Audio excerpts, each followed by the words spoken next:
नमस्कार, कैसे हो सब लोग। उम्मीद करूंगा कि आप सब स्वस्थ होंगे, मस्त होंगे, तंदुरुस्त होंगे और कक्षा 10 की अपनी इस ऑनलाइन पढ़ाई को निरंतर जारी रख रहे होंगे।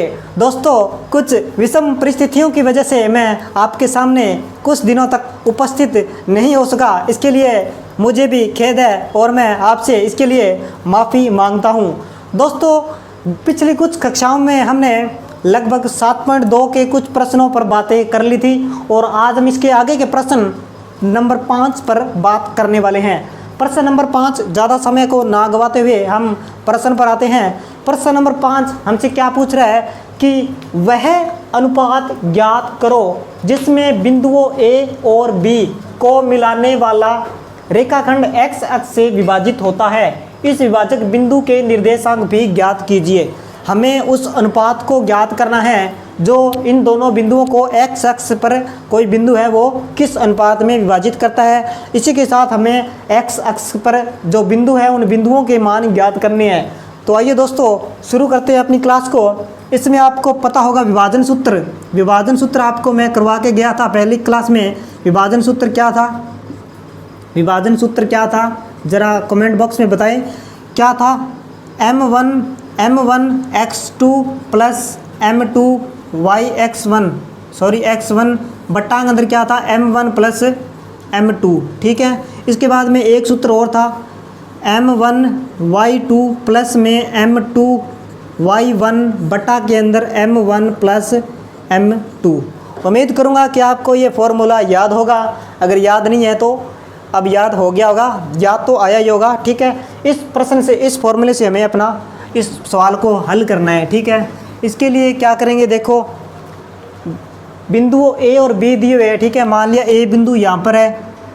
ठीक है, क्या है 1 और -5। ठीक है, और B बिंदु मान लिया यहाँ पर है। B बिंदु क्या है -4 और 5। ठीक है, कोई बिंदु x अक्ष पर मान लिया क्या होगा, x अक्ष पर बिंदु क्या होता है x और 0, x अक्ष पर y क्या होता है 0 होता है। ठीक है, ऐसे बनाते हैं। ठीक है, इसके अंदर x अक्ष पर जो y का मान होता है वो क्या होता है 0 होता है। ठीक है, हमने y को 0 कर दिया और x पर मान हमें पता नहीं, हमने x मान लिया। ठीक है, अब आगे देखो, हमने मान लिया भी ये जो बिंदु है इन दोनों बिंदुओं को के अनुपात 1 के अनुपात में विभाजित करता है। क्या ये जो बिंदु है इन दोनों A और B बिंदुओं को के अनुपात 1 के अनुपात में विभाजित करता है। उम्मीद करूंगा कि यहाँ तक आपको बात समझ में आ गई होगी। अब हम आगे की प्रक्रिया को शुरू करते हैं। ठीक है, इस बिंदु, ठीक है, यहाँ पर K का मान ज्ञात करने के लिए हमने देखो ये जो Y का मान 0 दिया है इस अनुपात को लेते हैं। ठीक है, देखो यहाँ पर ये क्या होगा, A जो बिंदु है x1 क्या होगा 1 और y1 क्या होगा -5। इसके बाद में x2 -4 और y2 -5, यानी x2 -4 और y2 क्या होगा 5।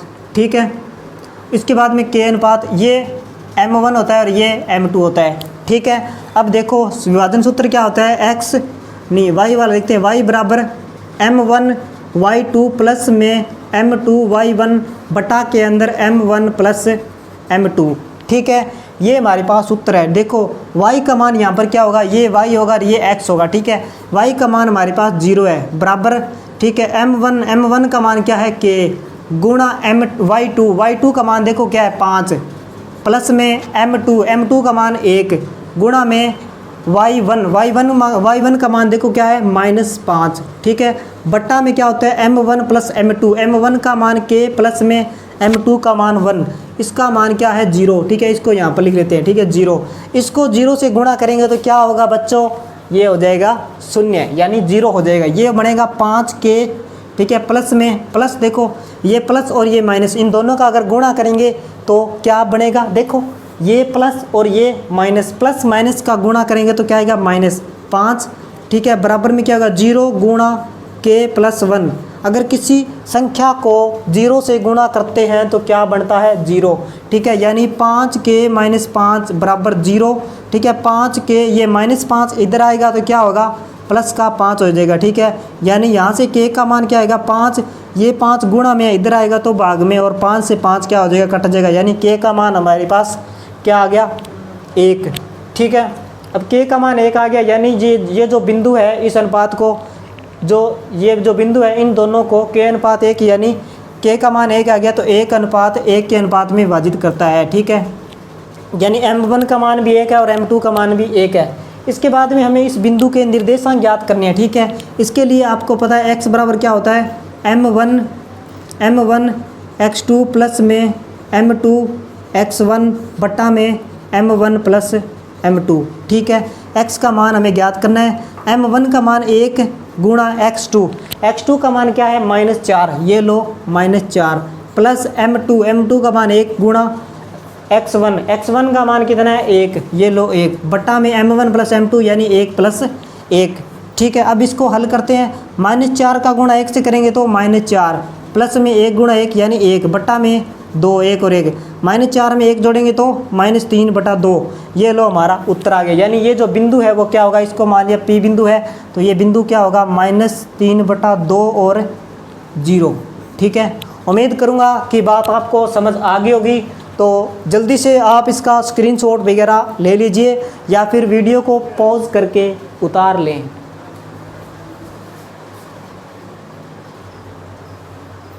दोस्तों, आगे वाला सवाल प्रश्न नंबर 6 पूछा क्या है कि यदि बिंदु 1, 2, 4 वाई x 6 और 3, 5 इसी क्रम में लेने पर एक समांतर चतुर्भुज के शीर्ष हो तो x और y के मान ज्ञात करो। ठीक है, हमें 4 बिंदु दिए गए हैं। ठीक है, और इसी क्रम में लेने पर एक समांतर चतुर्भुज के शीर्ष बनते हैं, तो हमें x और y के मान ज्ञात करने हैं।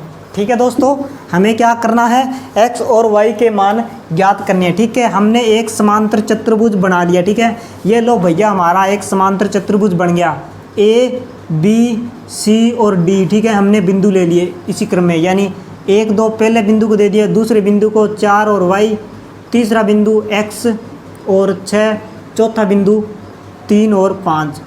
ठीक है, हमने इसके विकर्णों को मिला दिया। ठीक है, क्या किया, इसके विकर्णों को हमने मिला दिया और इनका जो मध्य बिंदु है इसको हमने ई ले लिया।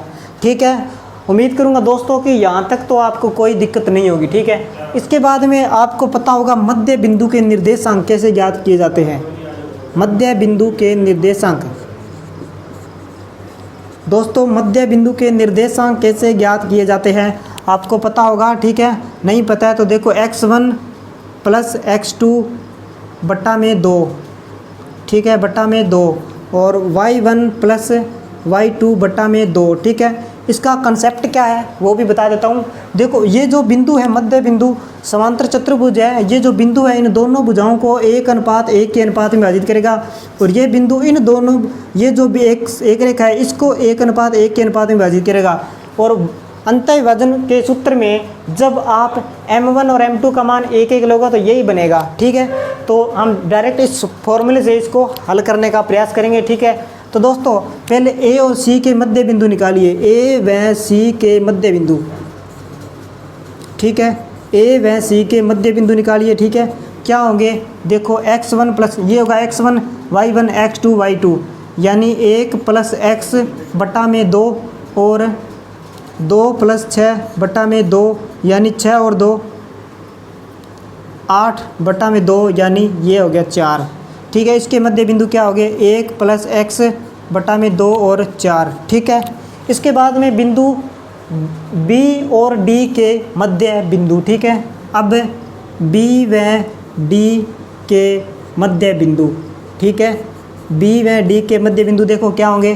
ठीक है, x वाला बिंदु क्या होगा, x1 y1 या x1 y1 x2 y2, x1 y1 x2 y2, x1 plus x2 यानी 3 प्लस 4 बट्टा में 2। ठीक है, इसके बाद में y1 प्लस y2 यानी y प्लस में 5, y प्लस 5 बट्टा में 2।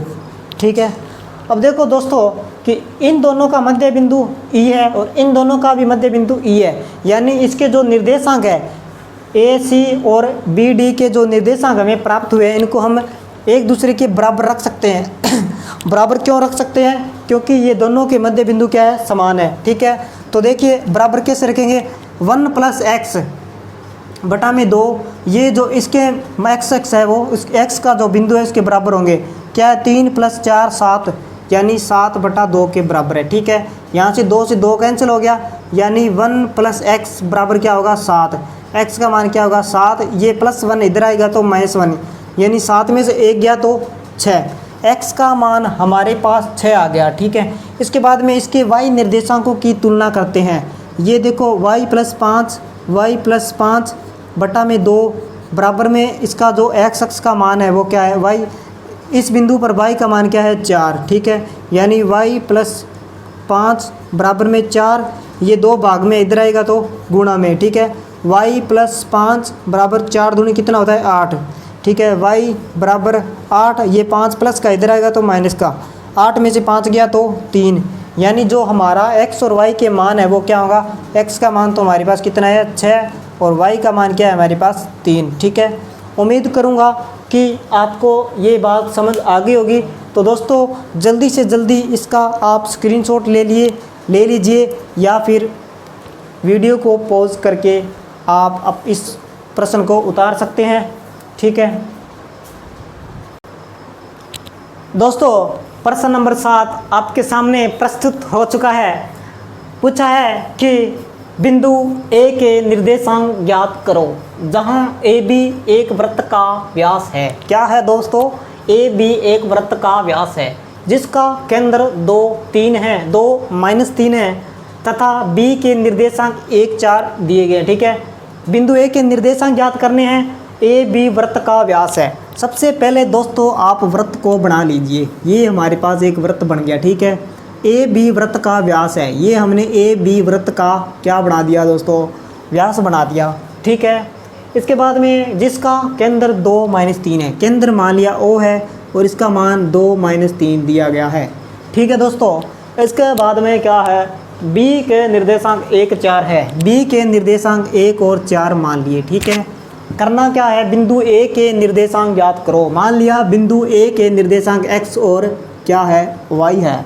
ठीक है दोस्तों, यहाँ तक तो मुझे लगता है किसी को कोई भी दिक्कत नहीं होगी। ठीक है, इसके बाद में क्या करना है, देखो मध्य बिंदु के निर्देशांक ज्ञात करने हैं। देखो ये जो केंद्र होता है वृत्त का मध्य बिंदु होता है, यानी ये इसको 1:1 के अनुपात में विभाजित करेगा और जब भी कोई बिंदु 1:1 के अनुपात में विभाजित करता है तो उस बिंदु के निर्देशांक क्या होता है, फर्स्ट बिंदु प्लस में लास्ट बिंदु बटा में 2, यानी x अक्ष के निर्देशांक x1 + x2 बटा में 2 और y के निर्देशांक होता है y1 + y2 बटा में 2।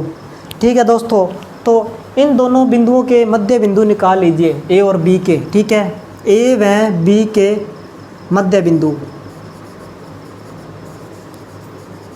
ठीक है, देखो x वाले क्या होंगे, x प्लस में यहाँ पर क्या b का x वाला 1 बटा में 2 और आगे वाला क्या होगा y + 4 बटा में 2। ठीक है, ये तो इन दोनों बिंदुओं से मध्य बिंदु निकले हैं, लेकिन यहाँ पर O में मध्य बिंदु के निर्देशांक हमें दिए गए हैं, यानी x1 + 1 बटा 2 की तुलना 2 से कर दो और y + 4 बटा 2 की तुलना -3 से कर दो। ठीक है, तो यहाँ पर तुलना कर देते हैं, x +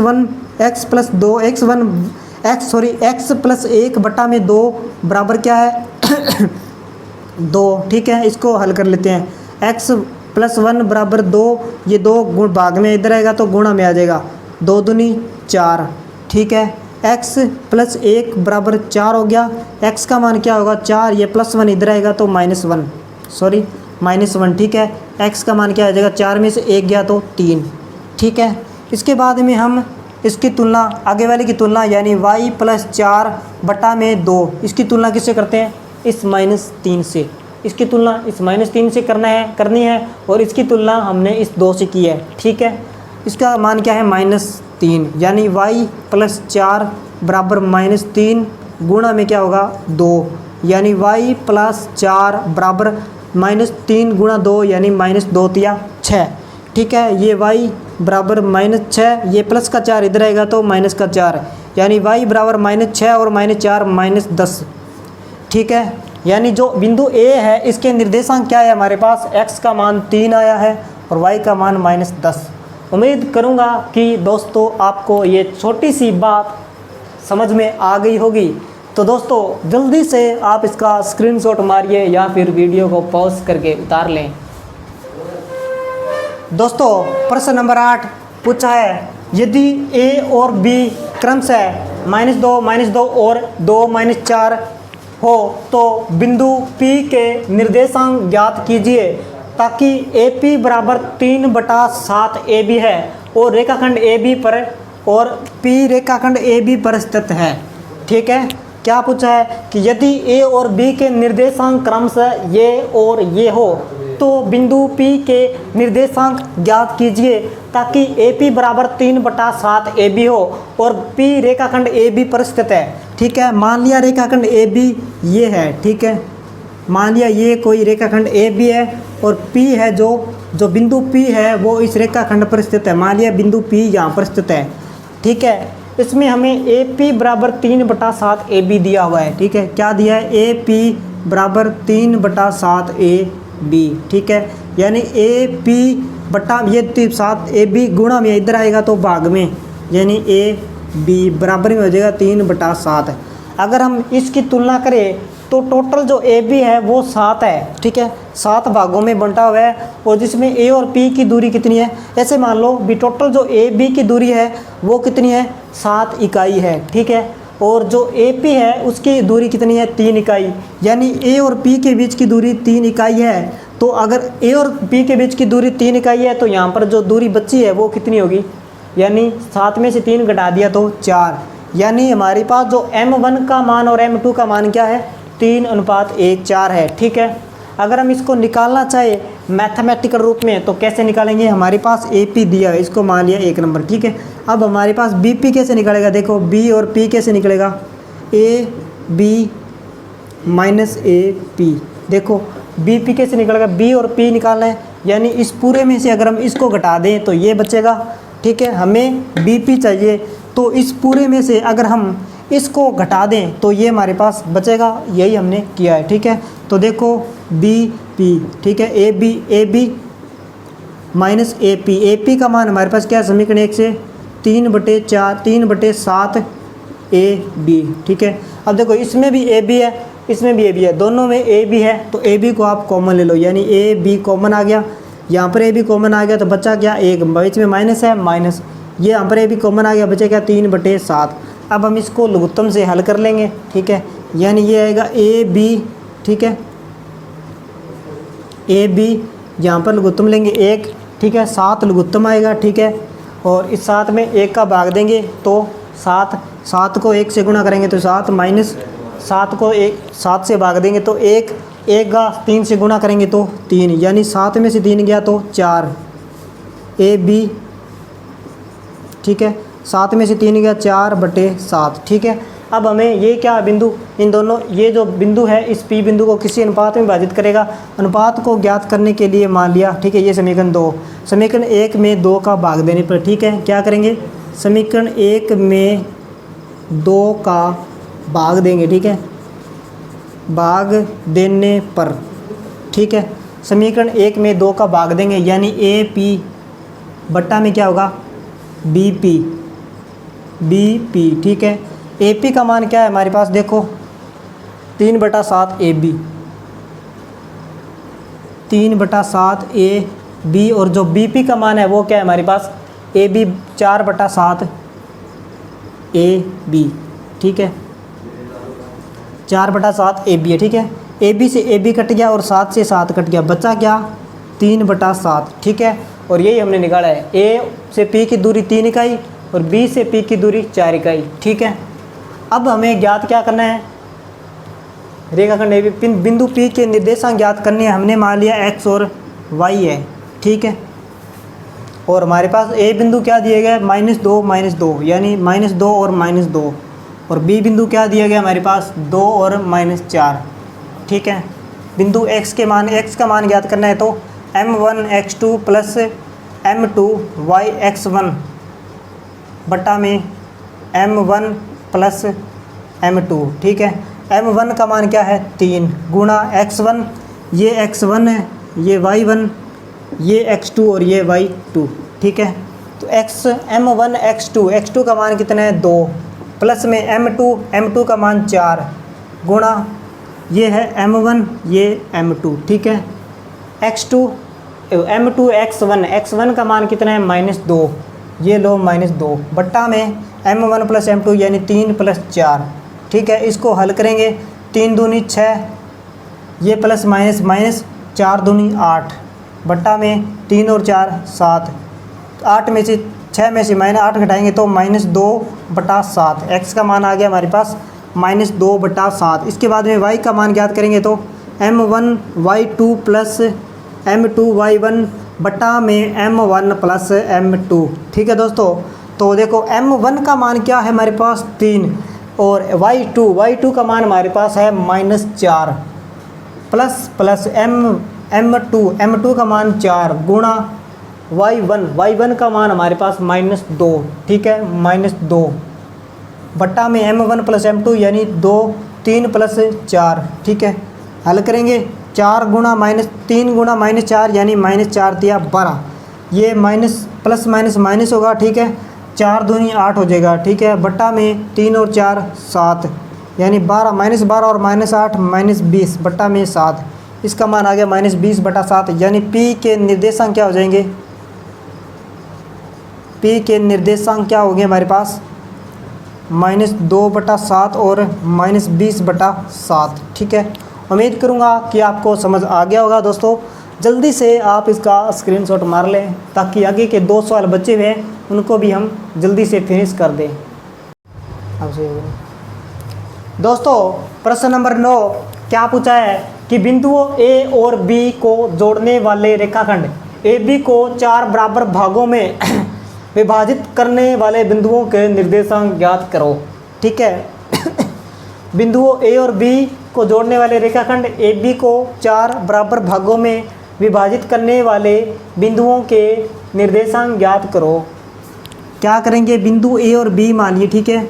ये मान लिया बिंदु A, इसके निर्देशांक क्या है -2 और -2, और ये बिंदु मान लिया B, ठीक है, इसके निर्देशांक है 2 और 8, ठीक है। इनको 4 बराबर भागों में बांटना है यानी ये लमसम 4 बराबर 1 2 3 4, ठीक है। मान लिया ये 4 बराबर भाग है, ठीक है। इसको बिंदु मान लिया P, इसको मान लिया Q और इसको मान लिया R, ठीक है। उम्मीद करूँगा कि कोई समस्या नहीं होगी, ठीक है। अब बिंदु पहले देखो, ये जो P बिंदु है A और B का मध्य बिंदु है, ठीक है। और आपको पता है मध्य बिंदु के निर्देशांक कैसे ज्ञात किए जाते हैं, ठीक है। मध्य बिंदु के निर्देशांक, यहाँ पर हम मध्य बिंदु के निर्देशांक का कॉन्सेप्ट लगाएंगे और सभी बिंदुओं के मान ज्ञात कर लेंगे, ठीक है। मध्य बिंदु के निर्देशांक कैसे ज्ञात करते हैं, ठीक है। क्या होता है x1 प्लस x2 बट्टा में 2 y1 प्लस y2 बट्टा में 2, ठीक है। अब देखो बिंदु A और B का मध्य बिंदु क्या है P, बिंदु A और B का मध्य बिंदु क्या है P। तो पहले हम बिंदु A B के मध्य बिंदु यानी P के निर्देशांक क्या होंगे, ठीक है। ये होगा x1, ये y1, ये होगा x2 और ये होगा y2, ठीक है। पहले x1 प्लस x2 यानी -2 प्लस 2 बट्टा में 2, ठीक है। -2 में 2 जोड़ेंगे तो 0/2 यानी 0। इसके बाद में क्या है y1 प्लस y2 यानी -2 प्लस 8 बट्टा में 2, -2 में 8 जोड़ेंगे तो 6 बट्टा में 2 यानी 2 एकम 2 2 3 6, यानी इसके निर्देशांक क्या आ गए हमारे पास 0 और 3, ठीक है। बिंदु P के निर्देशांक क्या आ गए हमारे पास 0 और 3, ठीक है।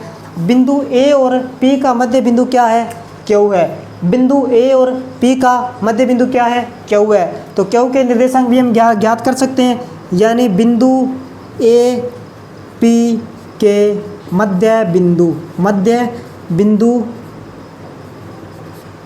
A P के मध्य बिंदु क्या है Q के निर्देशांक, ठीक है। कैसे ज्ञात होंगे x1 प्लस x2, अब यहाँ पर x1 है, x1 y1 सेम रहेंगे, ये x2 और ये y2 हो जाएंगे, यानी x1 प्लस x2 यानी -2 प्लस x2 का मान 0 बट्टा में 2 यानी -2/2 2 से 2 कट गया -1। इसके बाद में y के निर्देशांक क्या होंगे, y1 प्लस y2 यानी -2 प्लस 3 बटा में 2, -2 में 3 जोड़ेंगे तो प्लस में 1 बटा में 2, यानी इस बिंदु के निर्देशांक क्या है हमारे पास -1 और 1 बटा 2। उम्मीद करूंगा कि बात आपके भेजे में घुस रही होगी, ठीक है। यानी क्यू के निर्देशांक क्या आ गए हमारे पास -1 और 1 बटा 2, ठीक है। इसके बाद में हमें चाहिए आर के निर्देशांक। आर के निर्देशांक ज्ञात करने भी बहुत ही आसान है, उम्मीद करूंगा कि आप खुद भी निकाल सकेंगे, ठीक है। बिंदु ए और पी और बी का मध्य बिंदु क्या है, आर है। बिंदु पी और बी का मध्य बिंदु क्या है, आर है। यानी बिंदु आर के निर्देशांक ज्ञात करने हैं तो क्या लिखेंगे, बिंदु पी बी के मध्य बिंदु यानी आर के निर्देशांक, ठीक है। यानी यहाँ पर अब क्या होगा, ये बनेगा x1 और y1, ठीक है। बस इतना सा ही फंडा है, ठीक है। x1 का मान क्या है हमारे पास 0, प्लस में x2 का मान क्या है 2 बटा में 2, यानी 2 बटा 2, 2 से 2 कट गया 1। इसके बाद में y1 का मान 3 प्लस में y2 यानी 8 बटा में 2, 3 और 8 कितना होता है 11 बटा में 2, यानी इसके निर्देशांक है वो क्या आ गए हमारे पास 1 और 11 बटे 2। इसके क्या है 1 और 11 बटे 2, ठीक है। लिख सकते हैं अंतः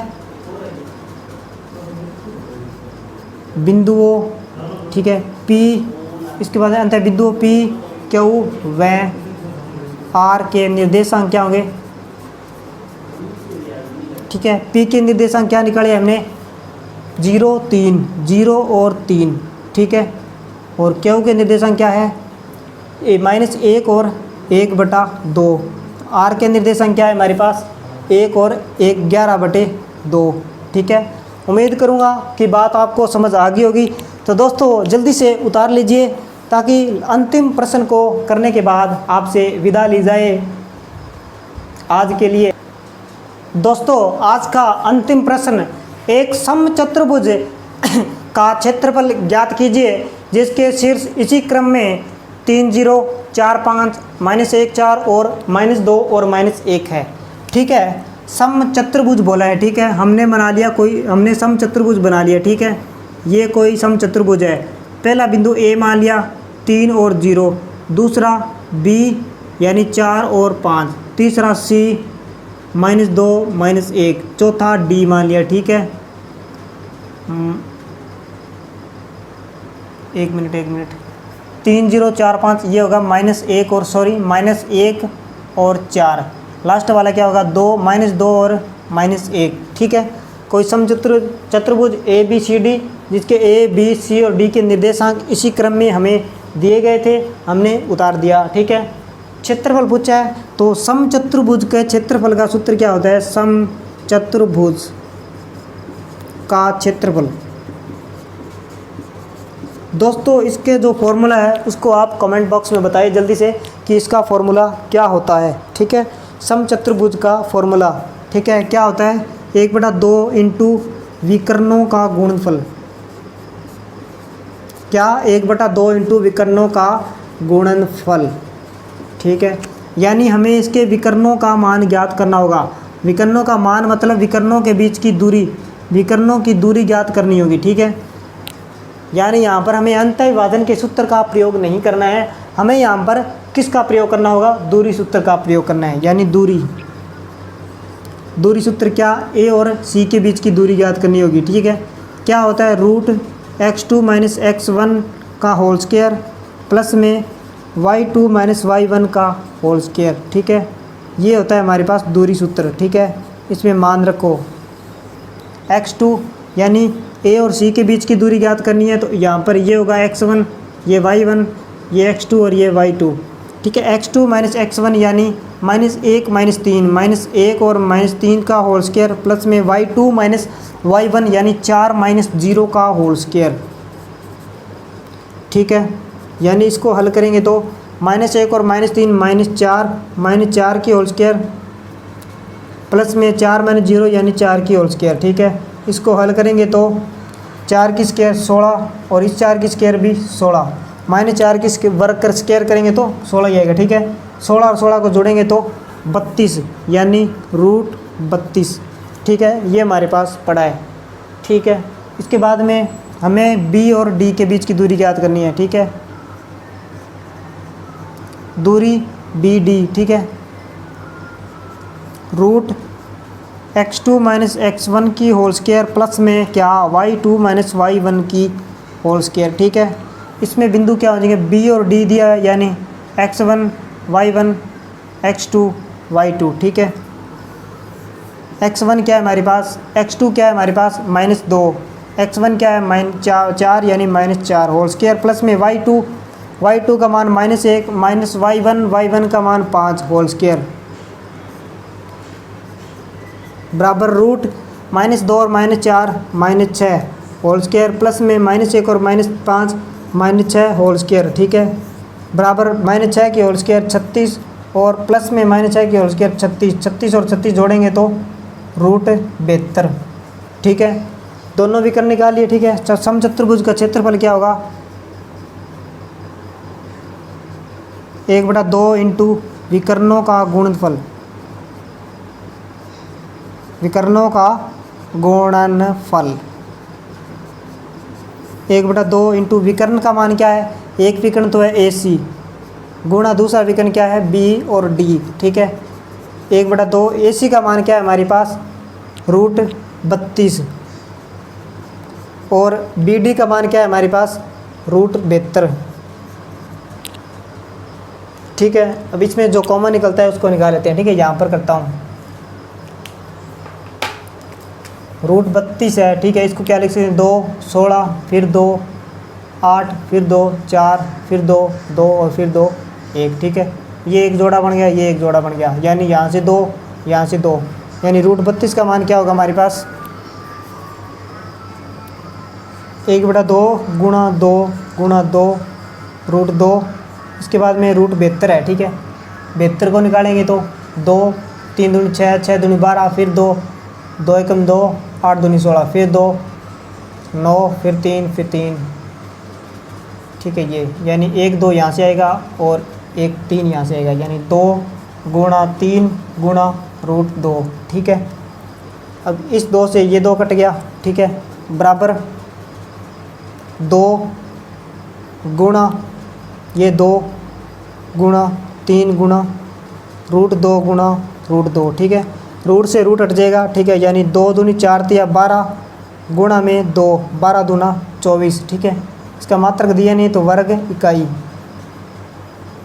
ठीक है, उम्मीद करूँगा कि आपको समझ आया होगा। ठीक है, दोबारा बता देता हूँ, √32 और √72। √32 को हल करेंगे तो 2 5 2 आएंगे। ठीक है, इन दोनों का जोड़ा बना रूट से बाहर, इन दोनों का जोड़ा बना रूट से बाहर। ठीक है, यानी 2 गुणा 2। ठीक है, एक 2 बच गया, ये रूट यहाँ पर पड़ा है। इसके बाद में गुणा 72 है, 2 36 फिर 18 9 3 3। ठीक है, ये 3 2 और 1 3। ठीक है, इन दोनों का जोड़ा बना 1 बार आ गया, इन दोनों का जोड़ा बना 3 बार आ गया, 1 2 बचा यहाँ पर रख दिया। √2 का गुणा करेंगे तो रूट हट जाएगा। ठीक है, और ये 2 से 2 कट गया, 2 गुणा 2 गुणा 3। ठीक है, 2 गुणा 2 गुणा 3 गुणा √2 गुणा √2, 2 दूनी 4 तिया 12, इसका रूट हट गया 2, 12 दूना 24 वर्ग इकाई। ठीक है, उम्मीद करूँगा कि आपको समझ आ गया होगा। जल्दी से आप इसका स्क्रीनशॉट ले लीजिए या वीडियो को पॉज करके उतार लीजिए। तो दोस्तों, हमने प्रश्नमाला 7.2 को यहाँ तक पूर्ण कर लिया है। अब हम इसके आगे के चैप्टर यानी 7.3 पर बात करेंगे। दोस्तों, वीडियो को अगर अब तक आपने लाइक नहीं किया है तो लाइक करें, और हमारे चैनल को अगर अब तक किसी ने सब्सक्राइब नहीं किया है, कोई अछूता रह गया है तो सब्सक्राइब करें। और अगर हमारा कंटेंट आपको अच्छा लगता है तो वीडियो को ज़्यादा से ज़्यादा शेयर करें और अधिक से अधिक लोगों तक पहुंचाएं।